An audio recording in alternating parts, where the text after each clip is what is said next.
자, 그러면 앞서 우리가 알아본 방법을 이용해서 이제 손 메시지 전체를 한번 작성을 해보도록 하죠.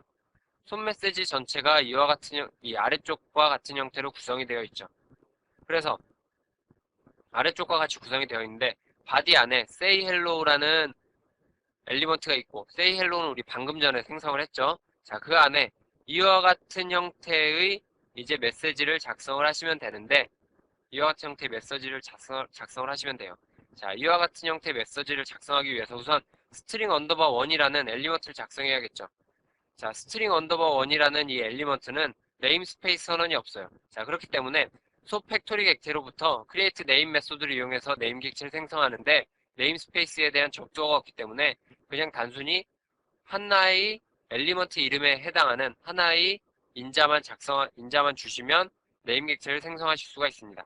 이렇게 네임 객체를 생성한 거를 자, say hello라는 엘리먼트 객체에 붙여야 되겠죠. add child element라는 메소드를 이용해서 여러분들이 say hello라는 메소드의 하위 엘리먼트로 첨부하실 수가 있습니다. 자, 그 다음에 이제 엘리먼트를 생성했으니까 엘리먼트 안에 있는 그 인자의 데이터 타입을 나타내는 요 타입 어트리뷰트를 생성해야겠죠. 자, 타입 어트리뷰트 마찬가지로 소 팩토리 객체의 create name 메소드를 이용해서 로컬 네임이 타입이고 그리고 접두어가 SAI고 SSI고 그리고 네임스페이스 URI가 널로 입력해주면 되겠죠. 자, 널인 이유는 역시 SSI를 접두어로 갖는 네임스페이스를 앞서 제가 인벨롭 엘리먼트에 추가를 해줬기 때문에 자, 마지막 인자를 널로 주셔도 상관이 없습니다. 자, 이렇게 해서 타입을 이름으로 갖는 네임 객체를 생성했어요. 자, 네임 객체는 이 스트링 언더바 1이라는 엘리먼트에 어트리뷰트로 삽입이 되어 있죠. 그렇기 때문에 이 엘리먼트에 add attribute 메소드를 이용해서 어트리뷰트로 추가를 해주시면 됩니다. add attribute 메소드는 두 개의 인자를 가지고 있어요. 첫 번째 인자는 어트리뷰트를 나타내는 네임 객체와 그리고 두 번째 인자는 해당 어트리뷰트의 값을 나타내는 인자로 두 개의 인자를 가지고 있습니다. 그래서 이와 같은 방법을 통해서 우리가 string underbar 1이라는 엘리먼트에 어트리뷰트를 추가해 주실 수가 있어요. 자, 그 다음에 마지막으로 string underbar 1이라는 엘리먼트가 갖는 이 값을 추가해 줘야겠죠. 자, 그래서 string underbar 1 엘리먼트에 add text node라는 메소드를 이용해서 잔이라는 값을 추가를 해주시면 됩니다.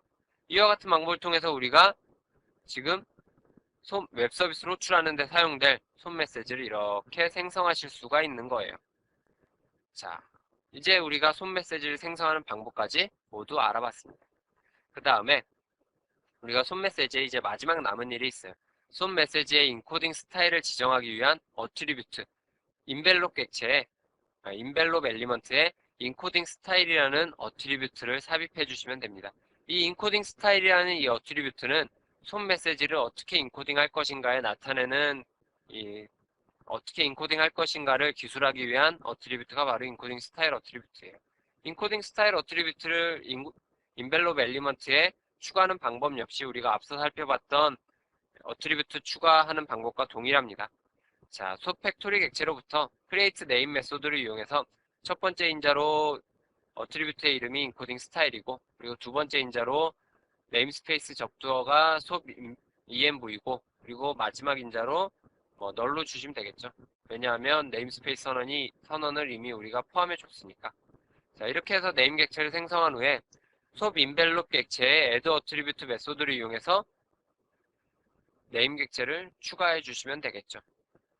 이 인코딩 스타일 어트리뷰트의 값은 이거다 라고 이렇게 추가를 해주시면 이와 같은 형태의 인코딩 스타일 어트리뷰트가 인벨롭 객체에 추가가 되겠죠.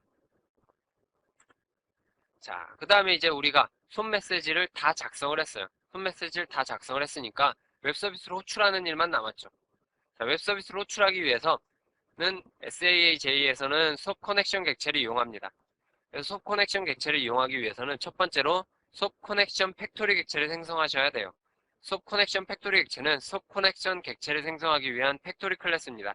그래서 솝 커넥션 팩토리 클래스 객체로부터 솝 커넥션 객체를 생성한 후에 여러분들이 솝 커넥션 객체를 통해서 웹 서비스로 호출하실 수가 있어요. 자, 그래서 솝 커넥션 팩토리 객체 생성하고 솝 커넥션 팩토리 객체로부터 크리에이트 커넥션 메소드를 이용해서 솝 커넥션 객체를 생성하시면 됩니다.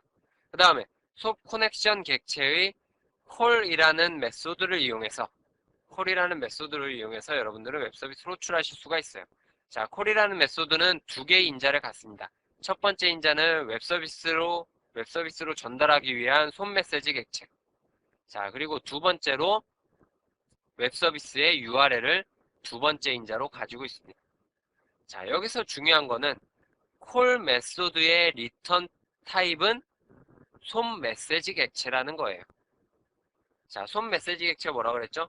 하나의 솜 메시지를 나타내는 객체가 바로 솜 메시지 객체라 그랬죠.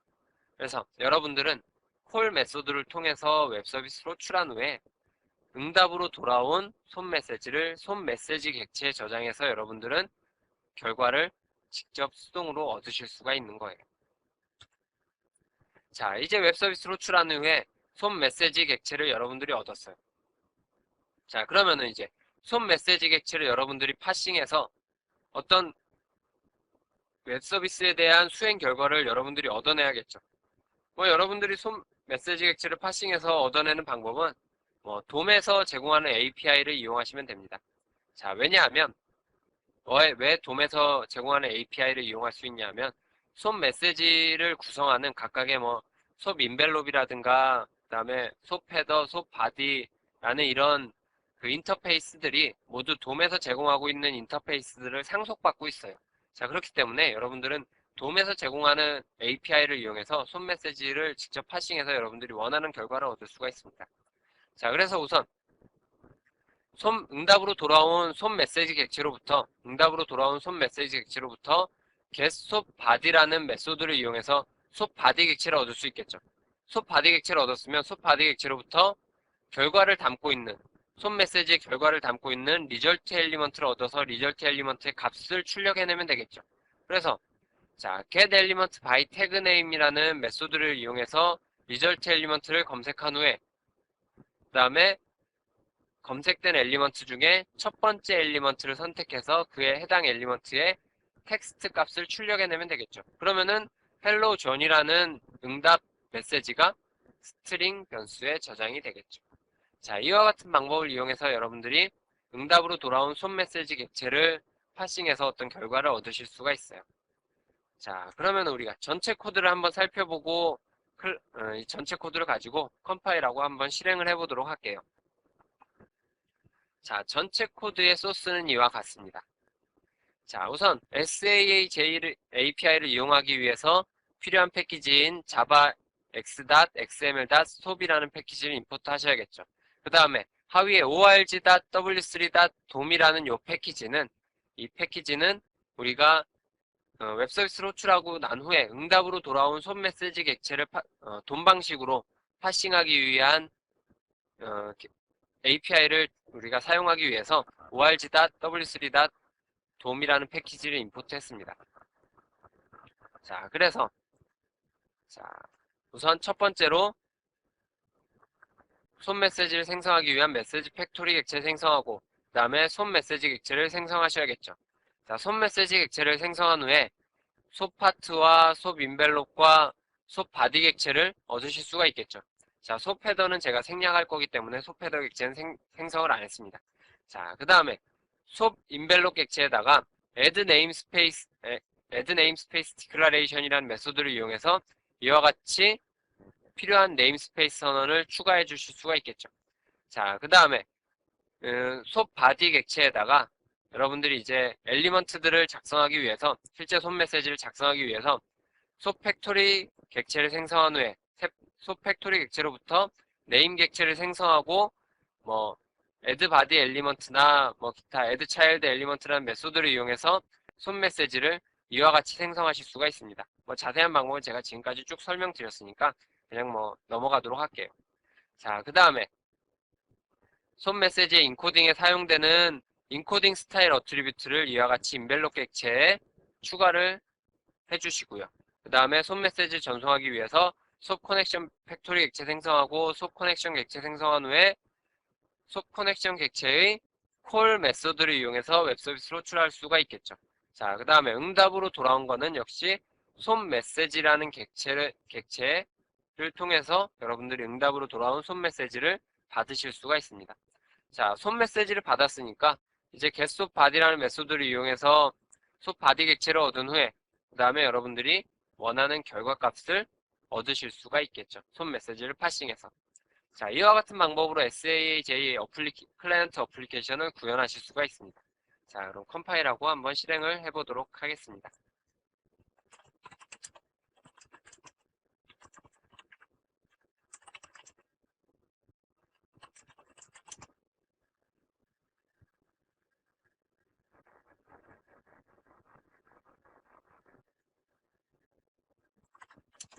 자, 컴파일이 완료됐고요.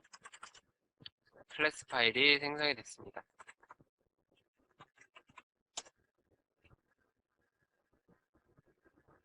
자, 물론 실행 전에는 웹 서비스가 당연히 수행 중이어야 하겠죠. 자, 그래서 수행을 했더니 hello John이라는 결과값을 얻을 수가 있었습니다. 자, 그래서 이와 같은 방법을 통해서 우리가 SAJ를 이용해서 클라이언트 웹 서비스의 클라이언트 어플리케이션을 구현하실 수가 있습니다. 조금 웹 서비스를 호출하는 방법이 우리 이전에 16장에서 다뤘던 작살 PC를 이용했을 때보다 조금 복잡한 것 같지만 사실 알고 보면 그렇게 복잡한 내용도 아닙니다. 그리고 또한 여러분들이 어떤 첨부 파일을 이용해서 웹 서비스를 호출하기 위해서는 이 SAJ를 이용한 프로그래밍 방법을 알아두실 필요가 있기 때문에 이렇게 설명을 드렸고, 어쨌든 이번 절에서는 우리가 직접 SAJ라는 API를 이용해서 손 메시지를 생성하고 웹 서비스를 호출해서 결과값까지 얻어내는 방법을 알아봤습니다. 자, 이번 절은 여기까지 하도록 하겠습니다. 자, 수고하셨습니다.